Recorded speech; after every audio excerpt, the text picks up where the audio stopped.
미국이 지금 30년 만에 투자를 시작을 하는데 정확히는 40년 만이네요. 웃긴 게 뭐냐면 미국에 그 관련 시설이 아예 없습니다. 지난 40년간 미국은 세계화라는 걸 명목하에 본사는 미국에 있으나 예를 들면 나이키 공장은 뭐 한국에도 있었고 베트남에도 있었고 다 나갔잖아요. 근데 그게 1, 2년도 아니고 40년 동안 나갔으면 관련 기반 시설이 있겠습니까? 그래서 지금 도로를 까는 것부터 시작해서 전선도 들어가고 전기 시설도 해야 되잖아요. 이걸 전부 다 지금 한국이 해주고 있습니다. 코스피가 2,300 한번 찍고 지금 오늘 촬영일 기준으로 한 2,400대 정도더라고요. 최근 주식시장을 좀 점검해 주는 걸로 좀 시작을 하면 좋을 것 같습니다.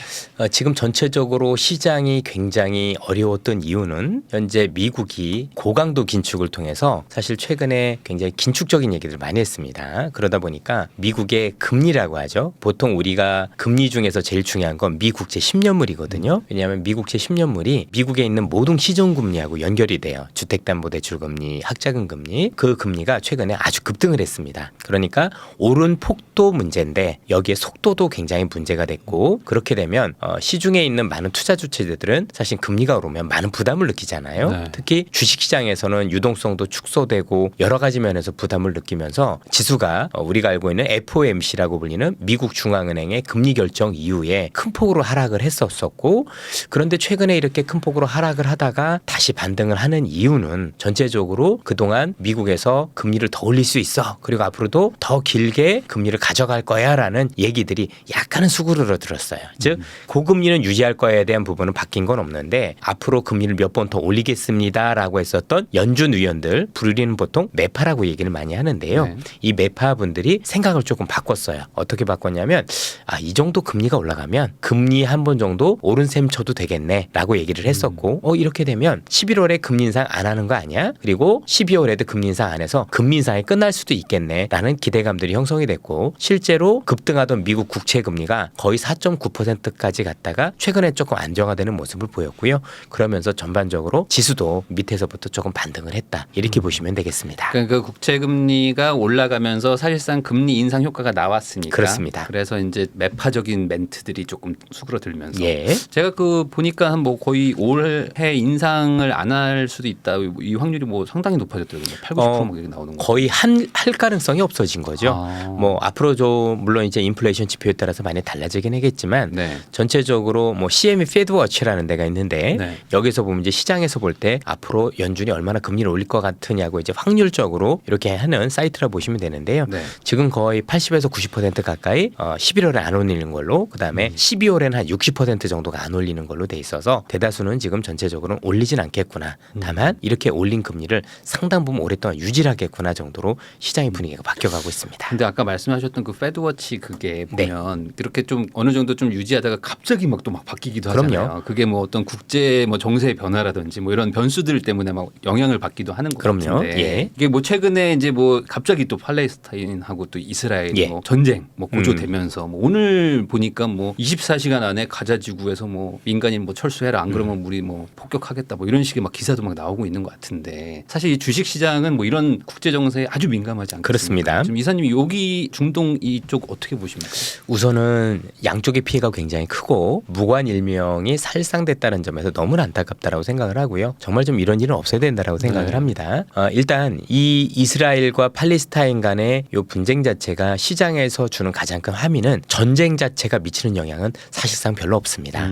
결국에 지금 시장에서 긴장하고 있는 가장 큰 건 뭐냐면 궁극적으로 현재 진행되고 있는 이 팔레스타인과 이스라엘 간의 이 분쟁 자체가 확산이 돼서 결국 산유국들을 건드리고 이 산유국들이 원유를 생산할 때 부정적인 영향을 주면 구체적으로 이란이라고 보시면 될 것 같은데요. 이란을 건드려서 이란이 현재 생산을 많이 해주고 하루에 300만 배럴 이상 생산을 해주고 있고 이게 미국이 제재를 풀어줘서 이전보다 한 70만 배럴 이상 더 생산을 해주고 있거든요. 그런데 만약에 뭐 혹시 이란이 배후가 되거나 또는 혹시 이게 좀 많이 번져가지고 중동에 있는 많은 산유국들로 번져가지고 전체적으로 원유에 대한 수급에 문제가 생기면 사실상 인플레이션에 영향을 주거든요. 그래서 조금 큰 그림에서 의미에서 그걸 보시면 현재 있는 이 위기가 혹시 그래도 진정되고 있는 인플레이션을 더 자극하지 않을까 이런 우려가 있는 거라고 보시면 될 것 같고 향후에 어떻게 될지 지금 판가름하기 쉽지는 않습니다.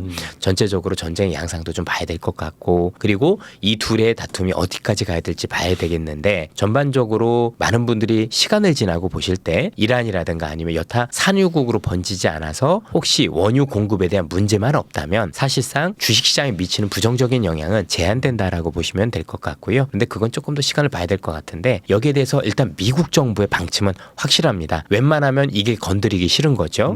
만약에 이 문제가 현실화되면 바이든은 재선에 굉장히 불리한 위치에 서게 되는데 첫 번째는 아무래도 혹시나 이란이 뒤에 배후가 있다라는 게 만약에 나타나지면 이란 제재를 풀었는데 너 때문이야 이렇게 되거든요. 네. 그래서 바이든이 불리해지고 두 번째는 어쨌든 이것 때문에 인플레이션이 올라가면 여기서부터 금리를 더 올려야 되는데 그렇기 때문에 미국 경제가 견딜 수 없는 수준까지 될 수 있으니 경기도 어려워질 거고 그렇다고 지금 나이 많다라고 되게 미국에서 그러니까요. 미움받고 있는데 여기서 이제 그 두 가까지 하면은 더 어려움을 되겠죠. 그래서 지금 아마 신문이나 언론 매체 보시면 미국 정부는 어떠한 식으로든 지금 이란이 직접적으로 개입되지 않다는 쪽으로 지금 여론을 계속 몰고 가고 있어요. 나오기 전까지는. 네. 예. 그런데 여기에 대해서 하마스가 문제가 되는 게 네. 하마스는 이걸 알고 이를 더 키우고 있어요. 그래? 언제까지 네가 발뺌만 하나 보자. 왜냐면 이 친구들은 지금 이 문제를 자꾸 더 키우고 싶어 하는 게 아마 처음에 양상도 보셨겠지만 저도 저렇게 하마스가 공격하는 거 처음 본 것 같아요. 그러니까요. 그러니까 로켓포를 많이 쓴 것까지는 뭐 충분히 그럴 수 있는데 저렇게 전격적으로 국경을 뚫고 행글라이더까지 동원해서 저렇게 많은 사람을 일부러 죽이고 어린아이까지 죽였다는 얘기는 이건 일부러 그런 거잖아요. 자극하겠다는 네. 의도가 있는 거고 이 문제를 더 크게 키우겠다는 의도가 있는 것 같아요. 당연히 이스라엘 입장에서 보복을 하면 더 크게 보복을 할 거고 그게 전 세계 아랍 국가들이 여기에 대해서 이스라엘을 어떤 그 자극할 수 있는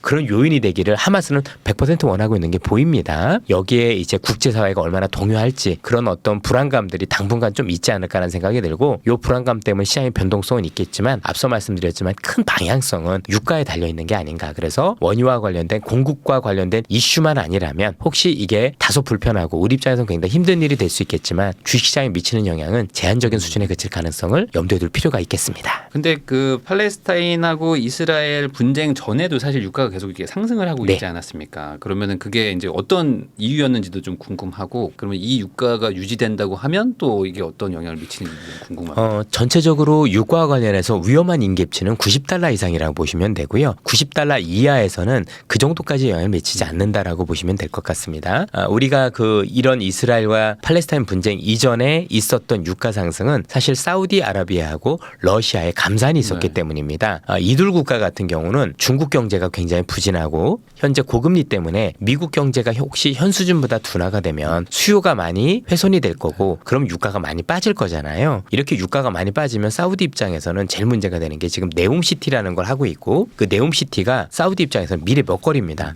지금 여러분들 조금 배경을 설명드리면 사우디 입장에서는 지금 굉장히 다급한 게 글로벌적으로 지금 시장에서 앞으로도 석탄이나 석유 즉 탄소를 쓰지 말자는 쪽으로 가고 있잖아요. 그렇죠. 그럼 이 시간이 많이 남지 않았잖아요. 아마 여기도 우리 박순혁 작가님께서도 제가 출연했던 걸로 기억을 네. 했는데 뭐 이분들 말씀대로 전기차가 그렇게 많이 됐을 경우 또 탄소를 덜 쓰게 됐을 그러니까요. 경우 사우디아라비아는 먹고 살 게 없게 되잖아요. 그러면 그 시간까지는 충분히 내가 먹고 살 수 있는 그 새로운 성장 동력을 마련을 해야 되고 그 중에 하나가 네옴시티입니다. 그런데 네옴시티를 지으려면 돈이 있어야 되잖아요. 그렇죠. 유가가 빠지면 안 되는 거예요. 그래서 일정 수준 향후에 먹고 살 수 있는 신성장 동력을 확보하기 위한 돈을 마련하기 위해서 전체적으로 유가를 80불 아래로 떨어지지 않도록 사실 방어하려는 측면에서 감산을 했었었고 이에 따라서 유가가 많이 올랐었다라 보시면 되는데요. 참고하실 게 또 하나 있는 게 뭐냐면 90불 근처까지 좀 넘어갔다가 최근에 유가가 이게 아니어도 급락은 하고 있었습니다. 왜냐하면 미국에서 원유에 대한 수요가 조금씩 줄고 있었었고 실제 데이터라도 확인이 되는 게 가솔린 어떤 사용과 관련한 데이터들이 미국에서 발표가 되고 있는데 8월에 있었던 드라이빙 시즌이라 보통 많이 그러잖아요. 휴가철이 끝나고 나서 생각보다 원유 수요가 좀 많이 줄었어요. 여러 가지 이유가 있겠지만 그래서 실제 현재 이스라엘 이 이슈가 있기 이전에 우리가 알고 있었던 원유 수준은 한 80불대 초반 정도였다. 이렇게 보시면 될 것 같습니다. 그러면 지금 말씀하신 걸 좀 종합해 보면은 미국의 입장하고 또 사우디 또 중동의 입장이 또 약간 좀 다를 수도 다를 수 있겠네요. 있죠. 네. 이게 약간 유가를 좀 떨어뜨려야 되는 입장하고 또 유가를 또 약간 좀 올려야 되는 입장일 수도 있고 예, 거기다 또 이 그렇습니다. 중에도 좀 전쟁이 또 있기 때문에 제가 사우디 입장이면은 약간 좀 전쟁이 좀 나는 게 또 날 수 있을 것 같다는 생각도 들기도 하고. 그럴 수도 있겠죠. 왜냐하면 네. 이제 사실 사우디 입장에선 바이든이 미울 수밖에 없죠. 네. 우선 뭐 정치적으로 전체적으로 보면 물론 이제 사우디 왕자가 그 가스규지라고 불리는 그 언론인을 이렇게 뭐 암살을 하면서 네. 전체적으로 인권 문제도 건들기도 했지만 어쨌든 바이든이라는 이 미국의 대통령이 그린과 관련된 에너지를 많이 차이가 밀었는데 뭐 좋진 않죠. 이게 뭐 흔히 얘기하면 사우디 입장에서는 기름 쓰지 마라 뭐 이런 거잖아요. 네. 그러니까 달가워할 리가 없죠. 친할 수도 없는 거고. 그러니 전체적으로 놓고 보면 사실 그 사우디 입장에서는 바이든이 되기를 원하지 않겠죠. 그렇죠. 그건 뭐 당연한 걸 거고. 그리고 뭐 왜냐하면 지금 아시겠지만 트럼프란 사람이 될지 안 될지 모르겠지만 네. 이분은 계속해서 전기차 말고 일반 그렇죠. 예, 내연기관차를 네. 써야 된다. 네. 그럼 이제 누구 입장에서 놓고 뭐 사우디 입장에서는 누굴 더 지지해야 되는지 확실히 보이는 거잖아요. 그러니까 이게 지금 뭐 주식 투자뿐만 아니라 지금 세계 경제가 변수가 되게 많은 상황이네요. 저도 경제라는 걸 분석을 했었고, 저도 네. 뭐 대학교에서 경제학을 전공을 했고, 투자 전략 팀장으로서 뭐 수십 년간 애널리스트 생활도 해봤지만 이렇게 복잡하고 어려운 시장을 처음 본 것 같아요. 네. 예. 거기다가 지금 제가 오늘 또 기사 보니까 또 우크라이나 쪽 예. 지원하던 자금 뭐 무기가 갑자기 또 끊겨가지고 또 이스라엘 쪽으로 또 가니까 이스라엘 그 지원군 뭐 2,000명이 갑자기 우크라이나에서 막 떠나고 막 예. 이러고 있더라고요. 예, 그러니까 또 맞습니다. 러우 전쟁이 또 뭐 다른 양상으로 또 보일 것 같기도 하고 무슨 러우 전쟁은 지금 네. 이미 너무 장기화됐고 네. 그런 상황에서 지금 아시다시피 전선이 교착화되고 있잖아요. 네. 그죠? 이게 어느 정도 진전이 있어야 되는데 이러다 보니까 지금 미국에서도 되게 피로감들이 많고 물론 우크라이나가 좀 안타깝긴 하지만 그래서 전쟁을 좀 빨리 끝내자라는 여론들이 생각보다 많아지고 네. 있고요. 특히 의회 중심으로는 거기서 공화당 중심으로는 더 이상 우크라이나에 대한 지원을 중단하고자 하는 목소리들이 높고 이것 때문에 최근에 하원 의장이 탄핵되기도 네. 했지 않습니까? 그런 사태들이 많이 벌어지고 있는 거죠. 잘 아시겠지만 지금 이 두 국가가 어느 정도 소모전을 했냐면 제가 지금 우크라이나는 사상자 숫자를 기억을 못 하는데 러시아 중심으로는 30만 명의 사상자가 났고 그중에 12만 명이 전사를 했으니까 네. 아마 우크라이나는 더 많은 숫자의 사상자가 있었을 겁니다. 네. 그래서 지금 우크라이나에서도 싸울 만한 군인도 별로 없다. 이런 얘기들도 나오고 있고요. 두 국가 다 포탄이 없어서 네. 우크라이나 같은 포탄을 미국한테 요청을 했고 그 미국에서 요청한 포탄이 우리나라의 풍산에서 만든 155mm 탄 네. 요걸 가져가고 있고 러시아는 또 북한한테 가져가고 있고 역사적으로 이렇게 또 포탄이 없어서 네. 서로 포탄을 꼬가는 경우도 되게 드문 사례인 것 같아요. 그만큼 지금 소모전이 너무 심했다라는 측면에서 놓고 볼 때 전 세계 각국에서도 이제는 뭔가 어느 쪽으로 결론을 내야 되지 않느냐라는 얘기들이 나오고 있고 점차 휴전에 대한 목소리들이 약간씩 나오고 있다고 보셔도 될 것 같습니다. 네. 결론은 어떻게 될지는 아무도 모릅니다. 네, 이게 예. 그러니까 러우 전쟁 좀 끝나면은 좀 물가가 좀 잡히겠거니 하는 분들도 있었는데 또 다시 한번 또 중동에서 또 저렇게 또 시끄러운 일이 그러게 또 말입니다. 생기니까 참 이게 미래를 예측한다는 게 참 어려운 일인 것 같긴 사람의 합니다. 일이니까 이런 걸 모든 걸 반영한 게 경기 지표인데 맞출 네. 수가 없는 거죠. 그래서 네. 많은 투자자분들께서 저보다 훨씬 더 훌륭하신 경제학자분들이 많이 나오는데 당신들 왜 이렇게 틀립니까? 사실 맞는 게 더 이상한 건데 너무 그 기대감들이 크신 것 같아요. 그렇진 않다라는 점. 네. 그러니까 항상 시장이 변할 때마다 여러분들이나 저나 좀 능동적으로 변해서 왜 이렇게 변했지? 그럼 이렇게 변했으면 거기에 맞춰서 우리는 어떻게 전략을 가져가야 되지? 이렇게 하는 게 저는 중요한 것 같아요. 그럼에도 불구하고 뭐 100%를 맞추는 건 네. 아니지만 어떤 관점과 방향성은 가지고 가야 그럼요. 되기 때문에 어느 정도 시나리오를 가지고 네. 내가 한 방향으로 해야 네. 그래도 투자에서 성공할 수 있기 때문에 그건 되게 중요해 보입니다. 그런 의미에서는 사실상 지금 물가가 어쨌든 좀 안정이 되고 그래서 지금 이 어떤 고금리 상황이 좀 어느 정도 좀 해소가 되기를 좀 다들 바라고 계실 것 같아요. 투자하는 입장에서는. 그럼 결국에는 이 물가가 뭐 연준의 목표는 뭐 2%까지 뭐 내려가기를 뭐 기대하고 있는 건데 다시 지금 뭐 약간 반등하기도 하고 하다 보니까 지금 결국에 이 2%가 언제 도달할까를 다들 뭐 기다리고 있는 것 같습니다. 뭐 개인적인 의견으로 그냥 이사님은 어떻게 생각하시나요? 아무도 모를 수 있는 건데 근데 그거보다 사실 더 중요한 얘기들을 해야 될 것 같습니다. 무슨 얘기냐면 연준이 지금 저렇게 고강도로 긴축을 나서는 것은 물론 물가 2%를 잡겠다라는 의지가 강한 건 맞지만 왜 자꾸 2%를 고집하냐면 예전에 1970, 80년대에 있었던 물가에 대한 아픈 경험 때문입니다. 잘 아시겠지만 이미 너무 많이 들어서 1970, 80년대 물가와 관련한 연준의 대응이 미흡하면서 떨어지던 물가가 재발한 적이 있습니다. 그래서 연준은 지금 막고자 하는 건 재발입니다. 물가는 암하고 똑같습니다. 네. 암도 재발하면 더 크게 그렇죠. 번지고 치료도 더 강하게 해야 되잖아요. 그랬던 것처럼 현재 있는 물가가 사실 3% 정도까지만 많이 내려온 거거든요. 내려왔지만 더 여기서 눌러주고 더 누른 상태에서 혹시 재발할 요인 불씨들이 있을 거 아니에요. 요게 꺼질 거라는 걸 봐야 돼요. 그렇죠? 그러기 위해서 2%라는 숫자까지 얘기를 하는 거예요.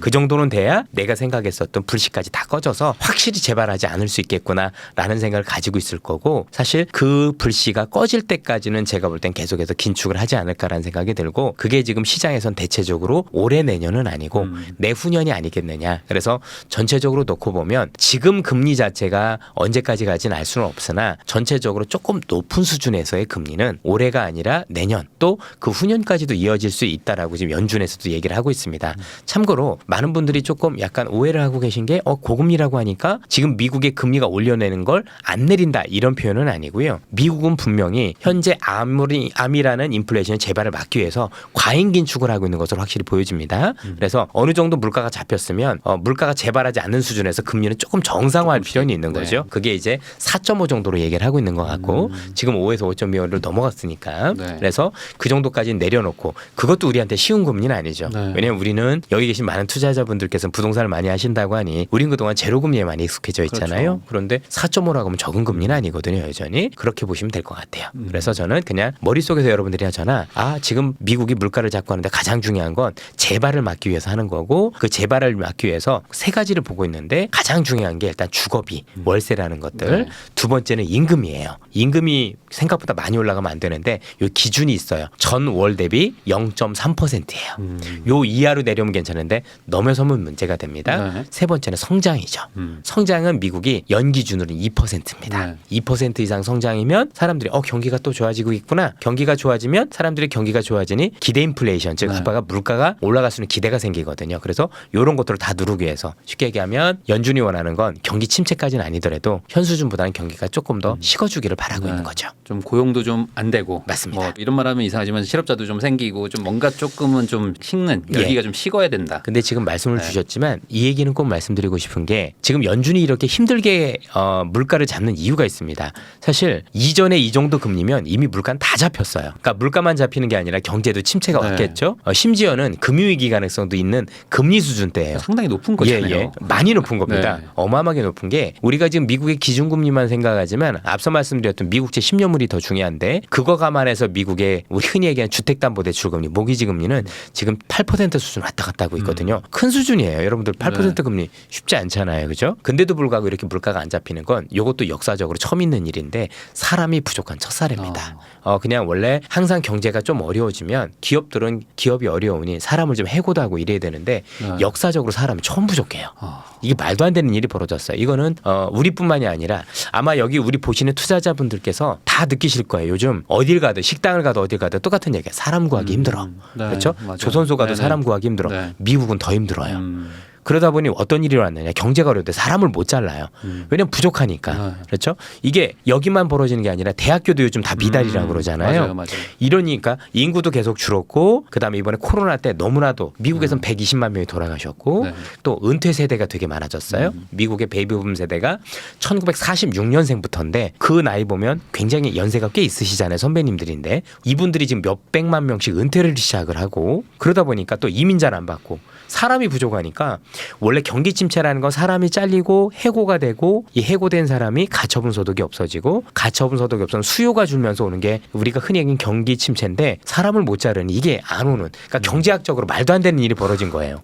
그러니 연준 입장에서 또는 경제학자들 입장에서는 계속 얘기하는 게 경제학자들은 야 경기 침체 없이 물가 잡을 수 있어? 근데 연준이 보기엔 나도 그 얘기 아는데 야 역사적으로 처음 사례인데 어떻게 해?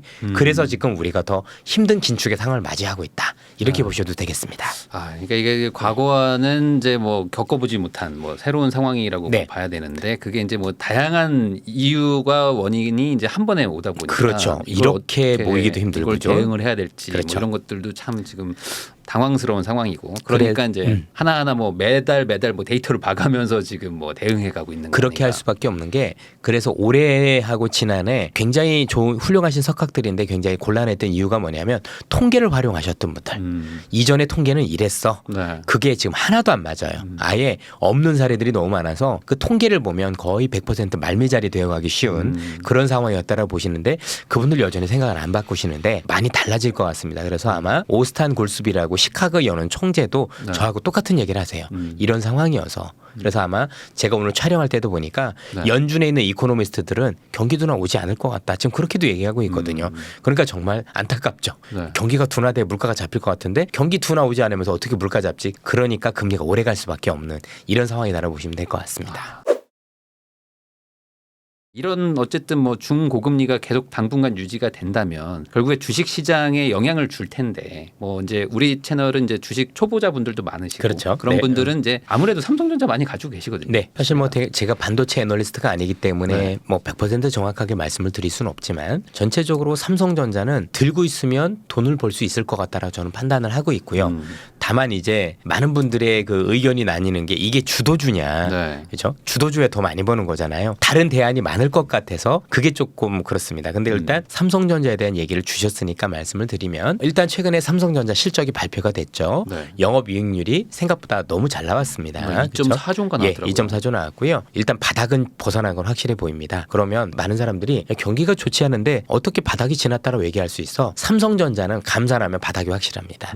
왜냐하면 삼성전자를 비롯한 이 반도체 쪽, 특히 D램 쪽은 특수한 상황인 게 우리나라의 삼성전자, 하이닉스, 그다음에 미국의 마이크론 테크놀로지 이 세 회사가 사실은 잘 아시겠지만 독점적 구조를 그렇죠. 가지고 있습니다. 그래서 이 독점적 구조 때문에 공급 조절을 통해서 가격을 조절할 수 있는 사실 힘을 가지고 있거든요. 그래서 삼성전자가 D램도 엄청나게 감산을 했고 특히 안 좋은 게 낸드 쪽입니다. 낸드는 50%를 감산을 하고 있습니다. 참고로 많은 투자자분들께서 삼성전자 감산은 IMF 이후 처음입니다.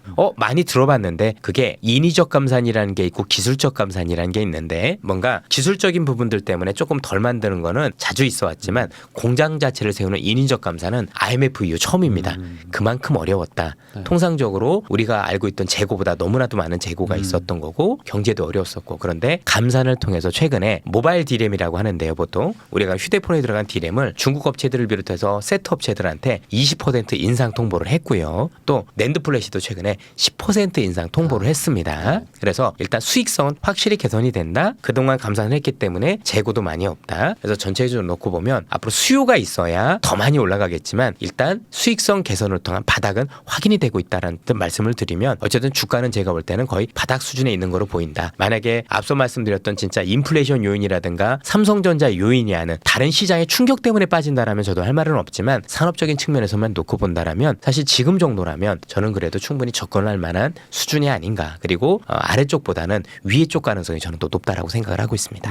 근데 이제 이 주가가 보면은 이제 가지고 계셨던 분들이 거의 한 1년째 뭐 거의 뭐 박스권에서 막 왔다 갔다 했던 힘들었죠. 것 같더라고요. 한 네. 6만 원, 네네. 7만 원, 뭐 5만 원 왔다 갔다 했다 보니까 아 이거 언제까지 가져가야 되지? 막 되게 힘들어하셨던 분들이 있는데 이게 그 동안의 기다림이 이제는 빛을 볼 그렇습니다. 만한 타이밍이 온 거다. 저는 주식을 할 때 편하게 이렇게 말씀드립니다. 싸게 사서 비싸게 팔아야 되잖아요. 네. 근데 경제가 어려울 때 산업이 어려울 때가 주가가 제일 쌉니다. 그러겠죠. 그냥 반도체라는 게 평생 어려울 수는 없잖아요. 네. 그렇죠? 결국엔 감산까지 거쳤고 또 좋아질 일만 남았는데 시간은 걸리더라도 그때 파시면 됩니다. 그때까지는 잊고 계시는 것도 저는 좋은 어떤 방법일 수 있다고 생각을 합니다. 그럼 최소한 은행 이자보다는 훨씬 더 낫다라고 생각을 해요. 그러니까 지금까지 기다린 게 어찌 보면은 이제 막 아깝잖아요. 빛을 볼 네네. 시간인데 네. 이때 파는 거는 오히려 지금 내가 기다린 걸 다 손해 보는. 예, 보통 꼴이다. 많이 참으셨던 분들이 못 참을 때가 바닥은 확실해요. 그것도 맞습니다. 네, 예. 네. 그 뒤부터 올라가는 게 당신들께서 1년 네. 기다리셨던 것보다 훨씬 더 좋게 올라가는 아. 경우들도 있어서 안타까움들이 있습니다. 네, 그러면 보통 이제 뭐 개인들이 팔면은 뭐 외인이나 기관이 산다 뭐 이런 얘기들도 있는데 그러면 지금 실제로 뭐 그런 것들을 뭐 기관이나 뭐 외국인들은 좀 알고 뭐 지금 삼성전자를 좀 매수하는 그런 분위기인가요? 조금씩 들어오고 있는 모습들은 보이고 있는 것 같고요. 네. 뭐 전체적으로 반도체에 대한 시각이 변하고 있는 것도 확실해 보입니다. 특히 이제 삼성전자는 하나에 대한 기대감이 더 있어요. 사실은 조금 안타깝긴 하지만 최근에 AI라는 게 붐이 있고 네. 이 AI가 잘 되기 위해서는 GPU라는 그래픽 카드가 있어야 되잖아요. 네. 근데 이 GPU가 잘 되기 위해서는 HBM이라고 불리는 어떤 그 또 이런 D램이 또 있겠죠. 네. 그렇죠? GPU용 요게 좀 돼야 되는데 그동안은 하이닉스만 잘했어요. 지금도 그렇고 근데 삼성전자가 지금 잘 할 수 있다라고 본인들은 얘기를 하는데 네. 최근에 이제 수율 문제 때문에 엔비디아한테 조금 이제 약간 우리 표현으로 좀 안 좋은 일을 당했다 네. 이런 일도 있었는데 이게 만약에 되기 시작하면 또 달라집니다. 왜냐하면 HBM 자체가 중요한 건 아니고요. HBM 때문에 사실은 AMD라는 회사에서는 그럼 네가 GPU하고 HBM하고 다 하는 세트를 다 만들어줘. 이게 이제 비메모리 쪽인데 만약에 그렇게 되면 비메모리 쪽에는 수익성이 많이 좋아질 수도 있어요. 그런데 요거는 아직은 기대사항이고 그건 조금 지켜봐야 되겠죠. 그래서 삼성전자가 잘 했으면 좋겠는데 아직까지는 HBM 자체를 하이닉스보다는 확실히 못하고 있는 게 맞고 제가 이제 수십 년 경험을 하면서 참 삼성전자가 이렇게 저희들한테 기술적으로 실망을 줬던 경우는 드문 케이스인 것 같아요. 그래도 항상 삼성하면 초격차 네. 이런 기업이었는데 왜 최근에는 그 초격차를 이루지 못하고 비메모리 쪽에서는 TSMC에 지금 이제 못 미치고 있는 거죠. 네. 지금 TSMC가 훨씬 앞서 나가고 HBM 쪽도 하이닉스에 밀리고 있고 이거는 제가 볼 때는 내부적으로 정비를 해야 된다고 생각을 합니다.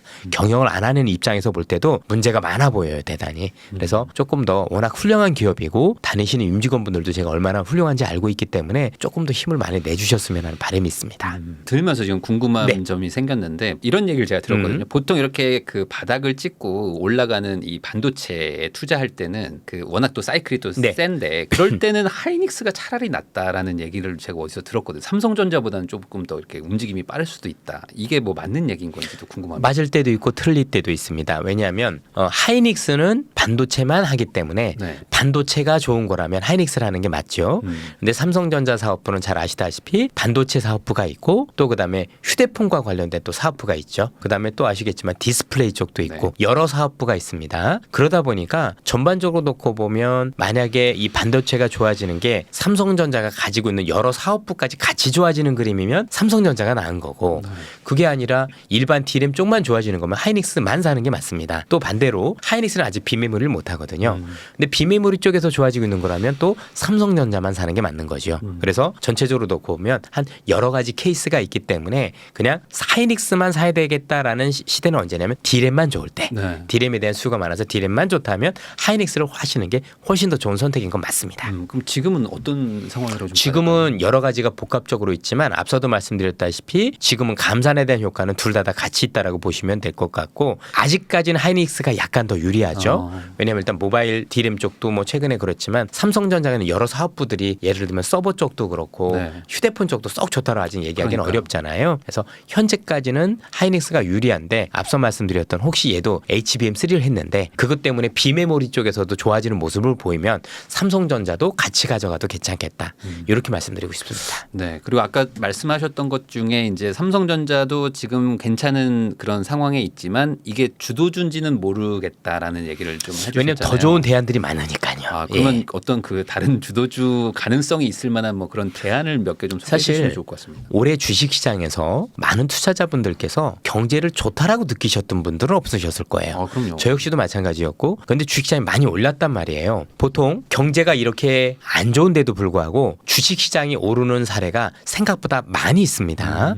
그래서 경제를 주식이다라고 볼 수가 없는 이유들이 되게 많습니다. 뭐 그 이유는 아시겠지만 경제를 보시는 분들은 GDP라는 걸 보죠. 네. GDP는 그 나라 안에서 생산된 모든 부가가치액입니다. 즉 저도 그렇고 저보다 잘 사는 분들도 그렇고 저보다 조금 어렵게 사시는 분들 모든 걸 통틀어서 하는 게 GDP인데 주식시장은 그 GDP 안에 들어가는 경제 주체 중에서 아주 일부 소수 선택된 상장기업 몇 개 기업의 실적만 가지고 따지다 보니까 실제 경제가 어려워도 주가가 좋아지는 경우들이 왕왕 있고 그중에 두 가지 케이스가 첫 번째 케이스는 신기술이 발달했을 때 신기술이 발달했을 때 그런 일이 일어나죠. 두 번째는 뭐냐면 경제 체질이 바뀔 때 이런 일이 일어납니다. 네. 예를 들어서 예전에 중국이라는 국가가 산업화할 때 뭐 조선철강 이런 것들이 몇십 배씩 올라됐었고 중국이 또 소비화라는 체질을 바꿀 때 그때 뭐 면세점, 화장품 이런 게 또 수십 배 오른 적이 있잖아요. 지금은 미국이 체질을 바꾸고 있습니다. 여러분들 잘 아시겠지만 미국은 원래 우리가 소비의 국가라고 알고 있지만 소비 또는 우리가 알고 있는 플랫폼 경제가 차지하는 비중이 90% 가까이 되다 보니까 경제가 기울었잖아요. 그러면서 양극화가 더 네. 심해지고 그리고 이렇게 가면 안 되겠다 싶어서 최근에 미국이 제조업을 육성하겠다. 첨단 제조업을 육성하겠다라고 해서 지금 제조업을 육성하고 있습니다. 그리고 그 육성을 위해 마중물을 했던 법안이 IRA라는 도구를 했었었고 즉 현재 경제는 투자 경제입니다. 미국 경제는 그다음에 신기술 경제입니다. 예를 들면 그 신기술이라면 AI, 인공지능, GPT라고 불리는 AI를 얘기를 말씀을 드리는 거고 투자라고 하는 것들은 현재 미국이 전체적으로 경제 성장 엔진을 바꿔가면서 하는 게 투자인데 이 투자에서 우리한테 함의를 주는 건 여러 가지가 있는데요. 첫 번째, 미국 경기가 현 상황부터 어려워진다고 하더라도 투자는 꺾이지 않습니다. 왜? 이게 개인이 돈을 쓰는 게 아니라 네. 정부가 돈을 쓰는 거고 그다음에 기업이 돈을 쓰는 거기 때문에 전체적으로 기업이 돈을 쓸 수 있는 여력이 생기거나 아니면 현 수준에서 뭐 정부가 여전히 돈을 쓴다라고 하면 사실 시장과 무관하다라는 말씀을 드리고 싶고요. 두 두 번째는 이번에 미국과 관련된 투자가 우리한테 행운인 건 뭐냐면 미국이 지금 30년 만에 투자를 시작을 하는데 네. 정확히는 40년 만이네요. 투자를 하는데 웃긴 게 뭐냐면 미국에 그 관련 시설이 아예 없습니다. 이랬던 거죠. 지난 40년간 미국은 세계화라는 걸 명목하에 본사는 미국에 있으나 예를 네. 들면 나이키 공장은 뭐 한국에도 있었고 베트남에도 다른 다 데도 나갔잖아요. 근데 그게 1, 2년도 아니고 40년 동안 나갔으면 관련 기반 시설이 있겠습니까? 그래서 지금 도로를 까는 것부터 시작해서 또 기업들이 들어가려면 거기에 전선도 들어가고 전기 시설도 해야 되잖아요. 이걸 전부 다 지금 한국에 해주고 있습니다. 왜냐하면 중국을 배제시켰기 때문에. 네. 자, 다시 한번 정리를 해드리면 미국은 지금 투자 경제로 가고 있다. 제조업 경제로 바뀌면서 이 투자를 할 때 기본적으로 제일 중요한 거는 사실은 금리입니다. 금리가 낮아질 때 투자가 많이 돼요. 네. 왜? 투자는 정부가 돈을 빚을 내야 되기도 하지만 지금 좀 미국 정부가 요구하는 게 뭐 풍력도 해라 태양광도 해라 이거는 지을 때 파이낸싱이 꼭 필요해요. 네. 돈을 빌려서 해야 되거든요. 그래서 지금 금리가 오르니까 이들 관련 종목들이 안 좋은 거예요. 그래서 현 수준보다 금리가 더 낮아지면 이들 기업은 다시 피어날 수 있다. 이렇게 보셔도 될 것 같고 그래서 이 투자와 관련된 현재 신재생과 관련된 또는 뭐 새로운 어떤 성장 동력과 관련된 뭐 그런 2차 전지도 해당이 되겠죠. 이런 기업들은 조금 현 수준에서 금리가 내려가면 더 좋은 어떤 모습을 많이 보일 수 있겠다라고 생각을 하고 저는 그 중에서도 원래 획기적인 것들을 보였던 게 송배전 관련 기업들이었었어요. 송배전. 예, 보통 네. 변압기라고 불리는 네. 이런 기업들 같은 경우는 생각보다 많은 큰 그림이 그려지는 게 아닌가. 최근에 주가 부침은 있지만 그냥 결국엔 미국이 투자하겠다는 거 다 보면 결국엔 잘 보면 그냥 한 단어로 하면 전기입니다. 전기. 왜냐하면 그동안은 석탄과 석유로 전기를 생산했는데 이제는 뭐 바람과 태양광 이런 걸로 하자는 거잖아요. 그것도 전기죠. 그러면 기존에 있던 발전소에서 기존에 없던 새로운 발전소를 세워야죠. 그게 풍력발전소, 태양광 그렇죠. 발전소잖아요. 전기는 그냥 끌고 오는 게 아니죠. 무선이 아니죠. 그럼 다 송배전님이 필요한 거예요. 근데 중국을 배제시켰으니 한국 기업들이 좋아질 수밖에 없고 그래서 이런 관련 기업들이 저는 굉장히 큰 각광을 받지 않을까라는 생각도 가지고 있고요. 또 하나는 지금 그렇잖아도 여기 이제 오면서 일론 머스크라는 친구의 그 유튜브를 보고 왔는데 일론 머스크가 얼마 전에 우리한테 대담을 한 게 있었어요. 그게 뭐냐면 지금 AI가 굉장히 크게 되고 있고 또 여러분들 전기차 좋아하시잖아요. 전기차 잘 되면 사실 전기가 없어요. 지금 우리가 생산하는 전기 가지고는요. 네. 그걸 감당을 할 수가 없어요. 그렇죠. 예. 네. 그래서 2040년도 기준으로 일론 머스크는 현 수준보다 3배 이상의 전력을 생산해야 된다는 얘기를 하고 있거든요. 그럼 원전이 안 될 수가 없어요. 네. 그렇죠? 그래서 이런 관련 기업들도 그러니까 투자자분들께서 미리 투자하지 마시고 그 키워드 자체가 야 이렇게 하면 좋은데 그거 하려니까 전기가 많이 부족하대. 그래서 더 많은 전력 생산을 해야 돼. 그러면 풍력과 우리가 흔히 얘기하는 태양광 가지고는 어림도 없습니다. 그러면 지금 있는 석유도 써야 되고요. 사실은 원전 다 같이 해줘야 돼요. 그러면 이렇게 생산한 이 관련 기업들도 제가 볼 때는 뭐 국내외적으로 꼭 한국 기업만 하시라는 건 아니고요. 사실 미국 기업이 더 유리합니다. 그래서 그런 관련 기업들도 저는 좋은 흐름을 볼 수 있다라고 생각을 하고 있고 또 하나 앞서도 제가 AI를 말씀드렸는데 AI는 제가 볼 때는 지금 올랐던 기업이 중요한 게 아니라 앞으로 새롭게 나올 기업들이 중요한 것 같아요. 그래서 현재 이 AI는 계속해서 성능이 개선되고 있고 그럼 시간이 흐를수록 이제 실제 이 AI를 활용을 해서 굉장히 크게 사업하는 새로운 기업들이 많이 나오겠죠. 그럼 이런 기업들이 정말 큰 돈을 벌 수 있는 새로운 아이템들을 들고 나온다라면 저는 그런 것들을 보실 필요도 있지 않을까. 그게 저는 내년이라고 생각을 해요. 왜냐하면 우리 지금 부일남도 보고 계시지만 정말 훌륭한 유튜버라고 생각을 하는데요. 우리 이 유튜버가 활성화될 수 있었던 계기가 사실은 통신의 발전이었거든요. LTE, 5G가 되면서 훨씬 더 네. 빨라지니까 유튜브가 훨씬 더 발전했고 이 유튜브 때문에 우리 부일남도 너무 좋아졌지만 엔터테인먼트 업종이 획기적인 그렇죠. 계기를 마련했거든요. 네. 그런 걸 감안한다면 이 AI가 발전하면 세상에 어디서 어떤 사업이 될지 아무도 모르는 거예요. 아마도 제가 볼 때는 앞서 말씀드렸던 그 속도의 혁명, LTE 뭐 이런 것들 되고 5G 되면서 제일 크게 성공한 기업은 제가 볼 때는 배민이 아닐까. 그렇죠? 배달의 민족. 네. 예전에 없던 그런 네, 것들도 네. 생기고 우리가 생각지도 못했던 많은 사업들이 생긴다. 그래서 지금 올라간 기업만 보실 게 아니라 그런 기업들 중에 새로 생기는 것들에 대해서 조금 더 마음의 문을 열고 찾아보시면 저는 여전히 많은 기회가 열려 있다고 생각을 하고 있습니다. 그러면 방금 전에 AI 말씀하셔가지고 이 AI는 이제 사실 이제 막 태동하는 산업이기도 하고 이쪽은 또 뭐 적자도 많이 나고 막 그래서 사실 뭐 또 그 개별주에 투자한다는 거에 대한 두려움도 있으실 것 같기도 하거든요. 이게 뭐 개별주를 이렇게 투자를 해야 되는 건지 아니면 뭐 또 다른 식의 투자를 해야 되는 건지. 우선 몇 가지 오해가 있는 것 같습니다. 첫 번째 오해는 뭐냐면 우리가 현재는 AI가 사실은 새로운 산업은 아니고 이번에 GPT라는 것 때문에 네. 획기적으로 성능이 개선된 네네. 거죠. 이렇게 획기적으로 성능이 개선됐던 이유부터 조금은 살펴보실 필요가 있는데 가장 중요했던 건 돈을 많이 써서예요. 보통 3조 7천억 이상을 GPT가 썼다고 하죠. 샘 올트먼이. 네. 근데 지금은 이런저런 가격도 오르고 많이 그래서 거의 뭐 5조에서 10조까지 얘기들이 많이 나요. 기본 모델을 만드는데 그걸 파운데이션 모델이라고 네. 얘기하는데 그냥 이런 모델이 이렇게 생각하시면 됩니다. 겁니다. LLM 모델이라고 하잖아요. 라지 랭귀지 모델. 단순히 영어만 봐도 되게 많은 언어 데이터가 들어갔구나. 데이터 값이 비싸겠죠. 돈 좀 많이 써서 네. 그다음에 데이터 말고도 컴퓨터가 중요한 건데 우리가 생각하는 일반 컴퓨터가 아니라 슈퍼컴퓨터인데 보통 대당 1조짜리는 써야 돼요. 1, 200억 이런 거 가지고 택도 없고요. 네. 실제 샘 울트먼이 꽤 괜찮은 슈퍼컴퓨터 썼다가 이게 안 먹었었어요. 그러니까 데이터가 안 돌아가서 그래서 우리가 알고 있는 마이크로소프트가 7천억짜리 사줬거든요. 그 뒤로 이게 데이터가 가공이 됐으니까 그 정도 컴퓨터를 가지고 사실은 더 엄청나게 비싼 데이터 비용을 가지고 이게 전기 먹는 하마거든요.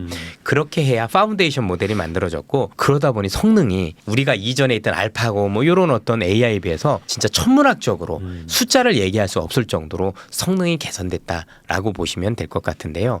야 그러면 이렇게 하게 되면 적자가 나냐 이럴 수 있잖아요. 네. 앞으로 스타트업들이 그렇지가 않습니다. 요 사례를 조금 들어드리면 편할 것 같은데 앞서 말씀드렸던 이 엄청난 모델을 파운데이션 모델을 만드는 애들은 미국에서 매그니피션트 7이라고 그래서 7개 회사만 있습니다.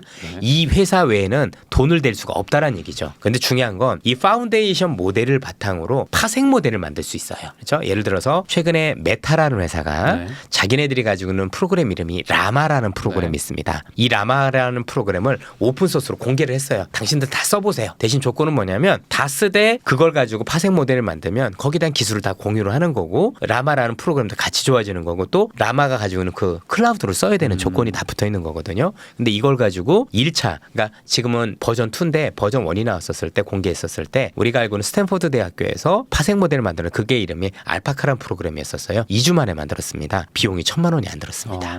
그리고 이걸 또 바탕으로 또 비쿠나라는 프로그램을 만들었는데 역시 2주 만에 만들었거든요. 그것도 제가 알기로는 그 정도 비용이 안 들었습니다. 그래서 아마 우리가 아는 흔히 얘기하는 스타트업이라고 보통 부르면 기술력은 대단히 좋은 것 같은데 돈이 너무 많이 들었는데 AI는 파생 모델을 만드는 기업들은 다릅니다. 돈이 생각보다 안 들어간다. 그래서 의외로 재무 구조가 나쁘지 않은데 네. 대단히 큰 성능을 낼 수 있는 기업들이 나올 가능성이 높은 역사적 첫 사례예요. 이것도.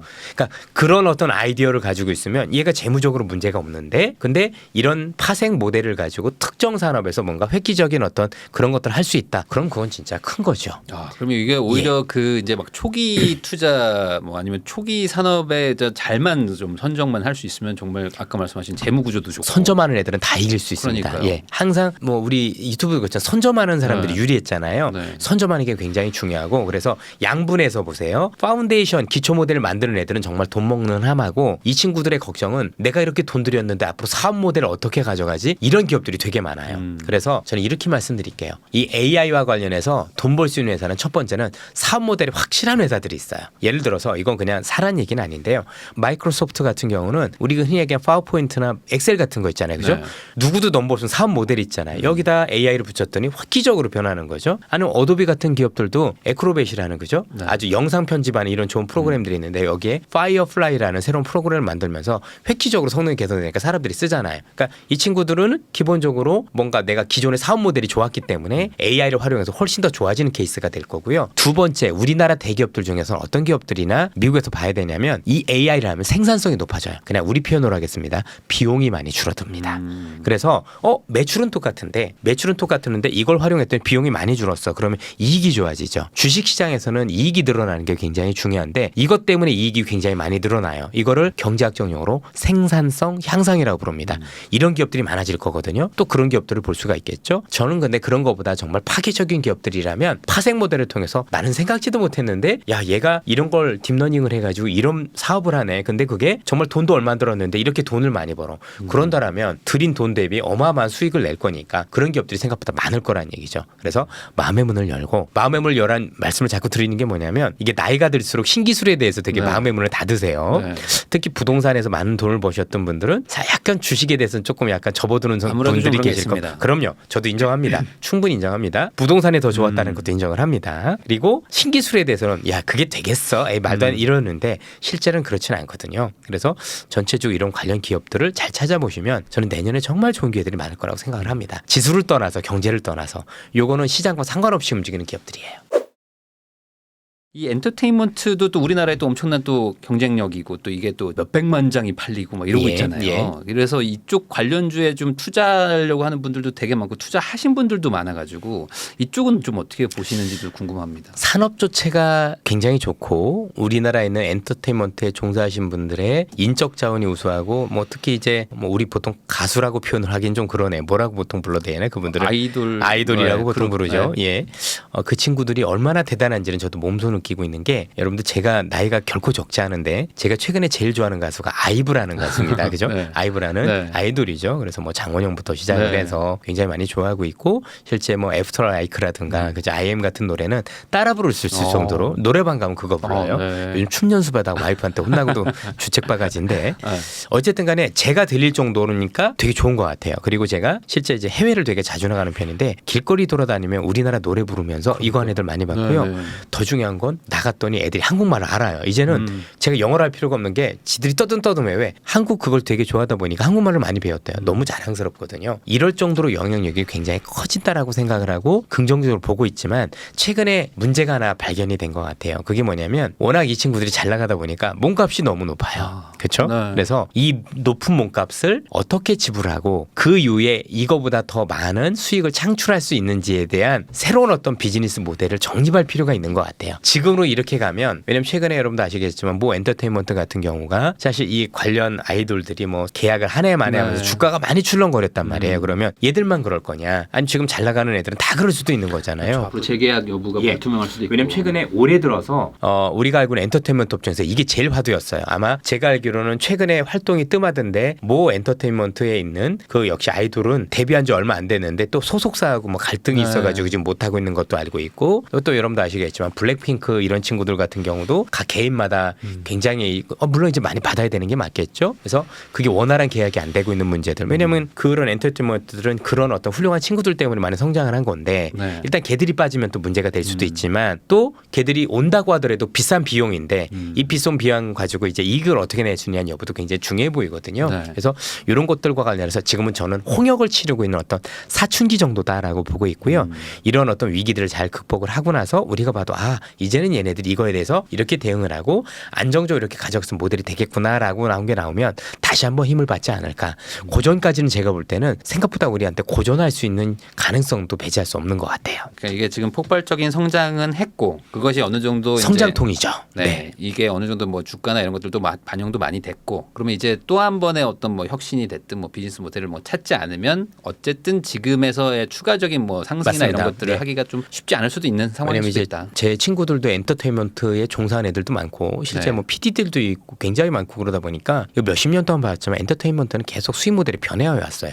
예전에는 여러분도 아시겠지만 이런 소속사 이런 게 있다기보다는 뭐 거의 방송사 PD분들이 그렇죠. 모든 선택권을 가지고 있은 그런 시대였잖아요. 네. 그죠? 종편 나오면서 바뀌고 계속 변화했기 때문에 앞으로도 모델이 어떻게 변하는지 봐야 될 것 같습니다. 어쨌든 간에 우리 그 아이돌 있었고 현재 엔터테인먼트에 계신 분들 국위 성향해 준 거 너무 고맙게 생각을 하고 최근에 우리 뭐 아시안 게임에서도 우리 선수분들도 너무 훌륭하셨지만 그런 분들도 중요하지만 이 대중문화라는 영향력은 너무 큰 거잖아요. 그래서 우리 정부 차원에서도 우리 국민들도 조금 많이 예쁘게 봐주시고 좀 많이 클수록 응원을 해주셨으면 좋겠다는 생각 가지고 있어요. 예. 맞습니다. 이제 사실 뭐 전 세계에 영향을 미치고 있고 지금 그 무엇보다도 지금 문화적으로 지금 영향을 그럼요. 주고 있기 때문에 이게 게임이 안 돼요. 저는 진짜 놀래고 있어요. 제가 1년에 해외를 뭐 17번씩 18번씩 왔다 갔다 출장도 자주 가지만 이 영향력 보면 진짜 가슴이 뭉클할 정도예요. 우리 이런 젊은 친구들이 어린 친구들이 이렇게까지도 할 수 있구나. 이 친구들은 방의 영향력이 이 친구들 영향으로만 끄는 게 아니라 우리 산업 전반의 영향을 다 미쳐요. 그럴 것 같아요. 그래서 음식료 팔리고는 다 그런 거거든요. 네. 이건 정말 큰 거예요. 그러면 지금 다양한 분야에 대해서 얘기도 해주셨고 뭐 삼성전자부터 뭐 엔터테인먼트 뭐 아까 AI까지 얘기를 해주셨는데 결국에 이런 주식 종목을 선정하는 어떤 기준이 있어야지만 내가 이제 그때 변화하는 이런 상황에서 적절한 선택을 할 수 있을 것 같다라는 생각이 좀 들거든요. 뭔가 그래도 어떤 선정 기준 하나를 좀 이렇게 말씀해 주신다면 좋을 것 같습니다. 사실 하시는 마다 기준이 다르기 때문에 일반화시키는 어렵지만 객관적으로 시장에서 누구나 할 수 있는 건 전 두 가지가 있다라고 생각을 해요. 네. 첫 번째는 어떤 경우에서든 그 산업이 커야 됩니다.